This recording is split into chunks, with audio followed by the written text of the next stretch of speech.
Coucou les amis, comment allez-vous, amis et fans de Livio Empire? Alors moi c'est Sacha K et je suis ce soir avec vous pour continuer avec ce fameux feuilleton togolais que nous avons entamé il y a peu. Alors pour ceux qui nous ont suivis jusque-là, vous avez pu constater que le père de Biova a eu un accident grave et qu'il est resté dans le coma pendant au moins 24 heures, si je ne me trompe pas. Mais alors, après avoir tenté tous les moyens possibles pour ôter Maounion de son chemin, c'est-à-dire les brigands et enfin le mysticisme ou le mystique, est-il finalement décidé à réparer ses erreurs? Eh bien, c'est ce que nous allons découvrir dans ce chapitre d'aujourd'hui. Allez, je vous demanderai de vous préparer et de vous mettre dans les conditions pour la rubrique feuilleton. Piège du destin de Mr. Yao Kumonji Midorwen. Chapitre 30. La magie du moment. Amoussou sort de l'hôpital au bout de 13 jours. Il n'a eu aucune fracture à aucun de ses membres lors de l'accident malgré sa gravité qui a même rendu sa bagnole méconnaissable. Par contre, il a des lésions à la poire et une foulure musculaire du bras droit qui lui fait porter une orthèse de bras. Il a été atteint aussi au niveau de la colonne. La grave blessure chopait même au cours de l'accident, ce qui aurait pu l'extropier des pieds. Mais l'opération a été réussie avec éclat. Toutefois, il se doit rester dans un fauteuil roulant le temps de se rétablir entièrement. Cet après-midi, ils viennent de rentrer. Biova s'occupe de son papa pour le sortir de la voiture et l'amener à l'intérieur dans son nouveau siège. Une fois à l'intérieur, Amoussou lève son regard sur sa fille et la remercie. « Merci, chérie.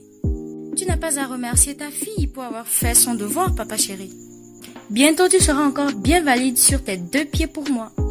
Que le ciel t'entende, chérie. » Ouf, je file à la cuisine directement comme une désespérée de préparer quelque chose à blotter. Nous n'avons rien briefé de bon avec cœur serein ces 2 semaines qui s'écoulent. Et aujourd'hui, mon chéri doit bien se régaler pour moi. Dis toute joviale, enfin, Mahomet Bio. Moi-même, je vais veiller personnellement à ce que ton cher chéri ingurgite et remplisse bien son pot de lin. Ajoute Biova en tapotant plaisamment le ventre de son père. Sur ses lèvres, son joli sourire et ses yeux qui pétillent de joie. Amoussou même a quant à lui les esprits ailleurs. Il reste serein, mais dans son cœur et dans son esprit, tant de choses se véhiculent. Et pour ne pas que sa femme et son enfant doutent de quoi que ce soit, il leur lance timidement pour camoufler son imbroglio. Oui, j'ai aussi faim. Mahomet Bior, encore plus jovial à ces mots. Biova, tu as entendu ça? J'y vais en même temps. Je viens aussi avec toi, maman. Non, toi, reste avec ton papa. J'y vais faire moi-même une cuisine spéciale à mon mari. Elle disparaît dans la cuisine, appelant la bonne, laissant son mari et sa fille au salon. Le choc de félicité. Maounion rentre du boulot. Comme à son habitude, il se dirige vers la chambre de sa maman pour la voir avant toute chose. Lorsqu'à son retour, il ne la voit pas dans la cour de la maison ou au séjour, il ouvre sa porte et ne l'y voit pas. Où peut-elle aller? Pense-t-il, confus et affolé à la fois. Ah, mon amour, tu es déjà de retour? Entend-il derrière lui? C'est la voix de sa maman. Il tourne la tête, stupéfaction. Il la voit se tenir debout devant lui sans aucune allure de quelqu'un qui a un problème de santé mentale, mais présentant plutôt un aspect sain. Et dans ses mains, probablement un repas qu'elle a cuisiné. Ah, Nda, tu fais quoi? Je prépare pour Mou. Je prépare pour mon amour. Viens, tu vas adorer. J'ai même fini déjà. J'ai préparé pour toi un plat que tu adores et je sais que mon petit cœur a faim pour moi. Quel émerveillement! Maounion n'en revient pas. Voir sa maman qui fait la cuisine. Au même moment, il reste encore dans l'ébahissement, partagé entre la confusion et la joie. Tu as préparé? Balbutie-t-il finalement à sa maman qui lui fait la tête en signe d'affirmation. Lui souriant merveilleusement. Quelle magie du moment! Ils se retrouvent à table. Ma Oyon savoure comme jamais la cuisine de sa daronne avec une indescriptible joie qui l'inonde. Tellement l'agréable surprise de ce jour l'éblouit. Sa fatigue de la dure journée est phagocytée. Il est plutôt revigoré. Ça c'est ma maman, ce repas sans égal. Agbeli, mankoumé et fétri d'ici. Pour dire, pâte de manioc broyée et sauce gombo. Waouh! Nda, tu es la meilleure. Je savais que tu allais adorer mon amour. Ça fait longtemps que tu n'as plus mangé ceci et je le savais aussi. Effectivement, je n'ai plus mangé Banti, Nda. Mais dis-moi, comment tu as pu gagner tout ceci? Où as-tu trouvé, fait trier les autres condiments pour pouvoir préparer? Tu es comme ton père. De l'argent, on en trouve dans la maison quand on veut. Si tu le dis, tu sais, tu ne peux pas imaginer ma joie en ce moment. Et plus qu'une joie, c'est de la béatitude je ressens avec cette magie du moment. J'ai envie de pleurer. Pleurer, pleurer et toujours pleurer. Pleurer pourquoi, chérie? Si tu as pu aller au marché et préparer, ça signifie beaucoup de choses. Tu veux dire que je guéris, c'est ça, non? C'est ça même, ma meilleure. Tu n'as pas su bien imaginer, chérie. Je suis guérie même. Je t'avais dit n'avoir besoin de personne pour me surveiller et que j'allais mieux, non? Nda. Oui, je prenais déjà conscience de mon état. Et là, je peux te rassurer de moi-même que je n'ai plus rien. De larmes coulent de ses yeux. Sanam les lui essuie de sa main gauche tendrement. Ne pleure pas, chérie. Remercions plutôt le ciel pour toute chose. Aussi ton papa, qui depuis où il est, veille sur nous et nous protège. Et toi, mon amour, ta chaleur et ton amour m'ont tellement fait du bien. Merci beaucoup, chérie. Tu es mon bébé à moi. Et toi, tu es ma maman, la meilleure qui n'ait jamais été auparavant. Et je pense ne sera plus. Tu es une édition limitée. Finissons le repas maintenant. Nous avons déjà assez bavardé en briefant. Aujourd'hui, Ma Oyon refuse de mettre pied hors de la maison. Pas de boulot en ce jour. La boutique, le gérant qui assure son absence, va encore le faire. Aujourd'hui, il a quelque chose de plus précieux à faire à la maison. Cette journée est consacrée rien qu'à sa maman et lui. Ils doivent se donner l'un à l'autre à fond et se partager de bons moments. Il doit savourer cette guérison de sa tendre mère. Aujourd'hui encore, il faut qu'ils profitent l'un de l'autre après toutes ces années de larmes de sang. Il est animé d'une euphorie qui ne dit pas son nom. La guérison de sa maman lui procure une telle félicité. Et tous les deux, à la terrasse, en train de prendre du jus de fruits, ils causent. Ils rient aux éclats. Sanam prend les mains posées de son fils sur la table au milieu d'eux. Elle le fixe dans les yeux. Mon fils, l'appelle-t-elle. Tu as grandi. Aujourd'hui, tu es un homme. Tu as dû tenir femme aux vents et marées et tu retrouves la tranquillité après de fuligineux parcours de vie, escale après escale, les uns aussi rebutants que les autres. Tu as su élever mon nom. Tu m'as montré que j'ai une raison forte d'apprécier la vie avec du sourire. Tu me gaves du bonheur d'être mère. Je suis fière de toi encore plus que jamais. Mais laisse-moi te dire que tu as une grande bataille devant toi. Bien que tu sois déjà un homme, que tu apprennes à être responsable. Sois plus explicite avec moi, s'il te plaît, Nda. Être responsable, mon fils, c'est être digne de ses choix, assumer ses actes. Je n'ai pas à contrôler ta vie, chérie, mais je te donnerai toujours des conseils de ma sobre expérience de vie et de mon amour de mère, que tu n'aies pas à faire ce qui te prêterait préjudice. Je ne pourrai jamais me passer de tes conseils, mère. Je n'ai pas de père et toi, tu as été toujours là pour moi, pour m'être un père et une mère à la fois. Tu m'as donné ce que ceux qui ont leurs parents au complet n'ont pas eu et ne pourront jamais avoir. Si je tiens actuellement debout encore, je suis acceptée et appréciée par tous et partout où je passe. C'est grâce à ton éducation que tu m'as donnée, aux valeurs que tu m'as inculquées, au prix des sacrifices essuyés pour faire de moi un homme. Et ça, rien ne peut les égaler, Nda. Tu m'as appris à me battre, à ne pas chercher la facilité et à ne jamais me décourager et abandonner même quand tout va mal, et à être droit. Tu as bien parlé et je te remercie pour cette immense reconnaissance, mon fils. Mais tu as failli quand tu as insinué n'avoir pas de père. Tu as bel et bien un père, mon fils. Tu as un père incroyable, un père tellement magnifique, un père qui veille d'instant en instant sur toi. Tu n'es pas un enfant non désiré de ton papa ou encore un enfant de rue que j'ai conçu dans le vide sans calcul. Tu es le fruit d'un amour si profond qui nous unissait, ton père et moi, et qui nous unit toujours d'ailleurs. Toi et moi étions le bonheur de ton papa. À ton arrivée dans ce monde, il ne te prenait pas seulement pour un fils, il te prenait pour un frère et un ami. Il faisait déjà des projets en ton nom quand il avait appris ta grossesse. C'était un homme merveilleux qui avait plus que l'essence des responsabilités. Il était jeune, mais il était déjà un mature, un sage.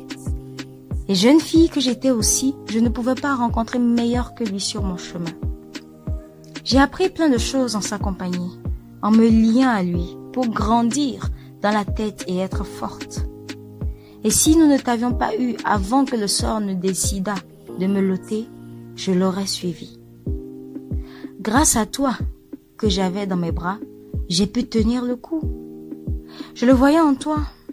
Ce pourquoi je n'ai jamais cherché à refaire ma vie, mon amour. Il était toujours dans mes bras, où il a grandi et est encore aujourd'hui devant moi un homme. Excuse-moi s'il te plaît. Ce n'est pas ce que je voulais dire, que je suis un bâtard. Jamais. Jamais je ne pourrais même le penser. Ce serait insulter ma maman et cela n'arrivera jamais. J'ai un nom. Noulenko. Oui, je sais bien, mon fils. Je ne te blâme pas. C'est aussi pour te faire comprendre une chose. Notre langue, souvent, nous fait défaut et nous rend coupables. Et donc, nous devons toujours bien la tourner dans notre bouche avant de sortir un propos, ou bien faire attention aux mots que nous sortons. C'est aussi un abus des effets de la communication humaine. Il nous arrive de comprendre autrement les propos de notre interlocuteur avec des pensées qu'il n'a même pas eues. De cela aussi, nous devons apprendre à être patients. Demander mieux d'explanation avant de trancher. C'est bien noté. Non. Tu es merveilleuse. Incroyable. Revenons à ce que nous disions, chérie. Et elle enchaîne avec plus du sérieux. Comme je le disais, être responsable, c'est aussi savoir être patient et persévérer pour atteindre ce que l'on cherche de tout cœur. Et être responsable, c'est être soi-même. S'assumer pleinement sans se comparer aux autres. Mais se comparer à qui on était et à qui on aspire devenir. C'est apprendre à faire du bien autour de soi pour parfumer de façon suave le quotidien des autres. Impacter positivement sa communauté. Être utile à ses semblables et à sa société. C'est accepter les autres comme soi et se passer de faire de leurs défauts son quotidien. Être responsable, c'est être humain, mon fils. Et c'est ce qui était ton père. Crois-moi, maman, j'appliquerai à la lettre tous tes conseils, les présents et les à venir. Je ne doute pas un seul instant de mon fils. Je sais que je peux compter sur lui. Ce ne sont pas les belles paroles qui font un homme, mais les actes qui définissent l'essence humaine de chaque être dans cette vie. Et toi, mon gros nourrisson, je te fais confiance inouïe. Merci pour la confiance et surtout pour ton amour, ma maman. Que serais-je sans toi, cette femme forte et brave qui a bravé les ouragans et les hautes marées pour que je sois un homme? Je ne peux pas avoir meilleure maman que toi, et tu es la meilleure. Je ne cesserai jamais d'en faire une balade. Je t'aime, maman. Je t'aime, mon fils, et je veux te voir heureux avec la femme que tu aimes, même plus que nous l'étions, ton papa et moi. Nda, j'aime bien déjà une femme, et veux faire ma vie qu'avec elle. Mais Senam coupe la parole à son fils en lui posant un doigt sur ses lèvres. Chut, mon chéri, je sais tout sur ta relation avec cette jeune femme. Oui, je sais sur toi et ta Biova. Maounion présente un visage abasourdi à sa maman. Il ne lui a même pas encore parlé d'une relation qu'il a avec une femme. À forte raison, lui donner le nom de cette dernière avant qu'elle ne la mentionne. Hier seulement, elle lui a montré sa stabilité et c'est la toute première fois qu'il s'asseye pour discuter tranquillement. Et la maman poursuit sa parole. Ça t'étonne, Maounion, que je sache sur ta relation? Je suis dans cette maison et je vois tout. J'observe tout et j'écoute tout, ce depuis un bon moment. Ne t'en fais pas, mon chéri. Comme je te le disais, persévère et ton amour avec cette jeune fille triomphera. Elle t'aime profondément et vous devez vous battre pour votre amour. Vous avez encore plus de défis devant vous à relever. Je ne sais pas encore lesquels, mais je les sens. En ce moment, tu prouveras que tu es un homme, mieux, un responsable, qui sait faire la part des choses pour prendre de bonnes décisions.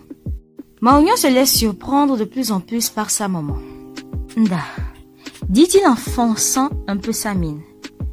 Oui, mon bébé, un enfant qui en vaut 1000. Tu as ma bénédiction de mère et la protection de ton papa chéri partout où tu mets tes pieds. En plus, les dieux ne t'abandonneront jamais.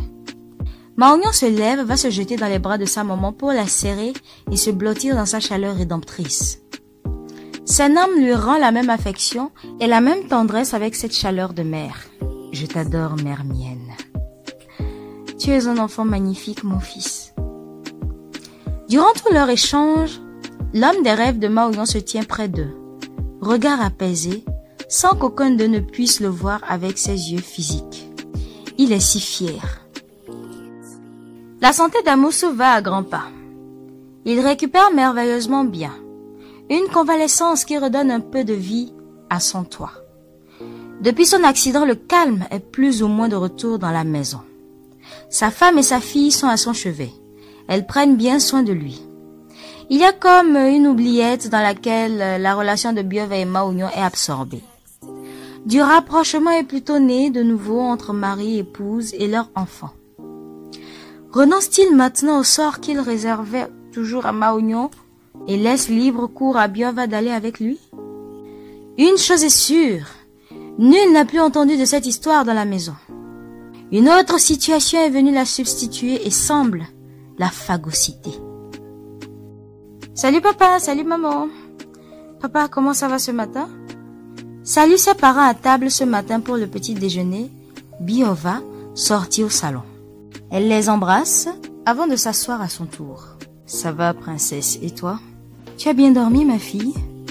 Lui demande à tour de rôle son père et sa mère. Biova tout en se servant aussi. Oui, mes parents chéris, j'ai dormi comme jamais. Tu as l'air plus qu'enthousiaste ce matin, chérie. Lui signifie son père. Pourquoi ne pas l'avoir, papa? Tu récupères bien et tu recouvres ta santé pour moi. Tu as raison, ma fille. Je partage avec toi cette joie. Il nous a tellement fait peur. Ajoute Maomebio. Un instant, avant l'accident, quand j'ai perdu le contrôle de la voiture, je croyais aussi ne plus jamais vous revoir. Que le ciel nous en préserve de sitôt. Évoque Maomebio en claquant les pouces et index de ses mains par-dessus la tête. Un geste instinctif qui fait penser avoir repoussé loin de soi le mauvais sort ou le conjurer. Superstition? En tout cas, ça réconforte. Le portable de Biova commence à sonner. Maounion qui appelle. Pour la santé de son papa à laquelle elle tient, elle est gênée de recevoir l'appel devant ses parents. Elle jette un regard à son père puis coupe l'appel. L'instant d'après, l'appareil sonne une fois de plus. Timidement, elle décroche, reçoit l'appel et remet le portable à sa place. C'est encore ce jeune homme que j'ai interdit, n'est-ce pas? Demande à Moussou. Sa femme Maomebia pousse un soupir de gêne. Non, papa, c'est mon ami, Ami. Je vois. C'est l'appel de ton ami Ami. Tu as reçu ainsi, non? Chérie, s'il te plaît. Lui dit calmement sa femme. Je tiens à vous informer aussi que nous avons une visite demain dans l'après-midi. Amewasina et sa femme nous rendent visite demain avec leur fils. Aller étudier en Afrique du Sud. Tu veux dire, Apédo? Demande Mahomet Bio. Exactement lui. Wow, il a fini ses études? Il est de retour depuis quand? Bien évidemment, il a fini ses études. Il a son diplôme en management et il va même travailler à l'entreprise avec ma princesse. Moi, papa? Pourquoi avec moi alors que tu ne m'as jamais donné l'opportunité de travailler? Tu me l'as jamais permis? C'est la meilleure occasion pour toi, chérie. Ma fille, ça doit te faire plaisir que tu vas maintenant travailler, non? En plus, c'est ton ami depuis tout petit et vous étiez toujours ensemble jusqu'à devenir majeur. Oui, je sais, maman. Mais quoi? Lui coupe son père. Non, papa, c'est bon. C'est mieux ainsi. Et je te prie de lui réserver un accueil chaleureux. Après tout, il a été toujours mon ami avec qui je faisais compagnie. Travailler avec lui n'est pas encore le souci. Là, c'est bien, ma fille. Et vous allez renouer votre relation. Renouer notre relation? C'en est fini pour aujourd'hui. Alors, nous pouvons constater que le père de Biova se rétablit vite, mais tente toujours de séparer Biova de Maounion. Va-t-il y arriver? Rendez-vous demain pour la suite du feuilleton. Merci de m'avoir suivi. C'était Sacha K pour le plaisir de votre écoute. À demain.